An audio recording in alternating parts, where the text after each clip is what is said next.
حال ہی میں 27ویں آئینی ترمیم کے حق میں اپنا ووٹ کاسٹ کرنے والے 3 سینیٹرز کو قتل کی دھمکیاں ملنے کا انکشاف ہوا ہے، جس کے بعد سینٹ کی قائمہ کمیٹی برائے داخلہ نے متعلقہ پولیس حکام کو فوری سیکورٹی فراہم کرنے کے احکامات جاری کر دیے۔ اگلے روز داخلہ کمیٹی کے اجلاس میں تینوں سینیٹر نے جان سے مارنے کی دھمکیوں بارے باضابطہ طور پر کمیٹی کے چیئرمین کو آگاہ کیا۔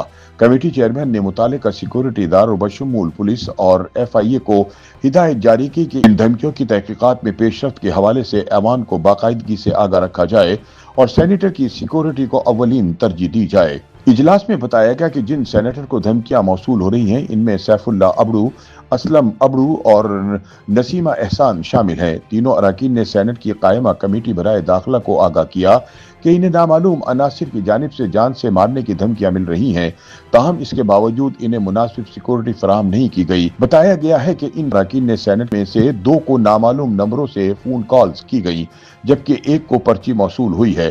عجیب بات یہ ہے کہ جن اراکین نے سینٹ کو دھمکیاں ملی ہیں ان میں سے ایک کا تعلق پیپلز پارٹی سے ہے جس نے 27ویں آئینی ترمیم پاس کروانے میں مرکزی کردار ادا کیا۔ چیئرمین قائمہ کمیٹی سینیٹر شہادت ایوان نے اراکین سینٹ کی جانب سے دھمکیوں کی تفصیل سننے کے بعد حکم دیا کہ جب تک صوبائی تھریٹ اسسمنٹ کمیٹیاں ان دھمکیوں کی تحقیقات مکمل نہیں کر لیتی، آئی جی اسلام آباد، آئی جی سندھ اور آئی جی بلوچستان تینوں سینیٹر کو فوری پولیس سیکورٹی فراہم کرے۔ اجلاس میں ڈی جی ایف آئی اے راجہ رفت نے بریفنگ دیتے ہوئے یقین دہانی کروائی کہ ایف آئی اے دھمکیاں دینے والے عناصر تک پہنچنے کی پوری کوشش کر رہی ہے۔ یاد رہے کہ دھمکیوں کا شکار ہونے والے سینیٹر سیف اللہ ابڑو کا تعلق تحریک انصاف سے ہے۔ انہوں نے 27ویں آئینی ترمیم کے موقع پر پارٹی پالیسی کے برخلاف حکومت کا ساتھ دیتے ہوئے ترمیم کے حق میں ووٹ دیا تھا، جس کے بعد انہیں مخالفت کا سامنا بھی کرنا پڑا۔ انہوں نے 27ویں ترمیم کے بعد بطور رکن پارلیمنٹ استعفیٰ دینے کا اعلان کیا تھا، لیکن چیئرمین سینٹ یوسف رضا گیلانی نے ان کا استعفیٰ قبول کرنے سے انکار کر دیا۔ سینیٹر سیف اللہ ماضی میں پی ٹی آئی کے ایک فعال رکن کے طور پر مختلف پارلیمانی کمیٹیوں میں اہم کردار ادا کرتے رہے ہیں، تاہم پچھلے چند ماہ سے وہ اپنی پارٹی سے عملاً دور ہو گئے اور حکومتی لائن لے کر چلتے ہیں۔ سینیٹر سیف اللہ کے قریبی ذرائع کا کہنا ہے کہ انہیں دھمکیاں یقیناً تحریک انصاف کے حلقوں کی جانب سے موصول ہوئی ہیں۔ جان سے مارنے کی دھمکیوں کا شکار ہونے والی بلوچستان کی سینیٹر نسیمہ احسان سابق وزیر اعلیٰ مینگل کی جماعت بلوچستان نیشنل پارٹی سے وابستہ ہیں۔ انہوں نے 26ویں آئینی ترمیم کے وقت بھی پارٹی موقف سے ہٹ کر ترمیم کے حق میں ووٹ دیا تھا اور بعد ازاں 27ویں ترمیم کی حمایت بھی کی، جس کے باعث اب انہیں دھمکیاں موصول ہو رہی ہیں کیونکہ بلوچستان نیشنل پارٹی نے 27ویں ترمیم کی مخالفت کی تھی۔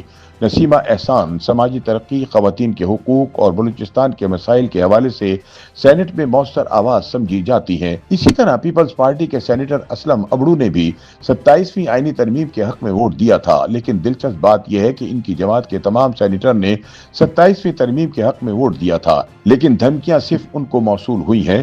وہ سندھ کی صوبائی سیاست سے ایوان بالا تک پہنچے اور پارٹی کے اندر آزادانہ موقف رکھنے کے باعث جانے جاتے ہیں۔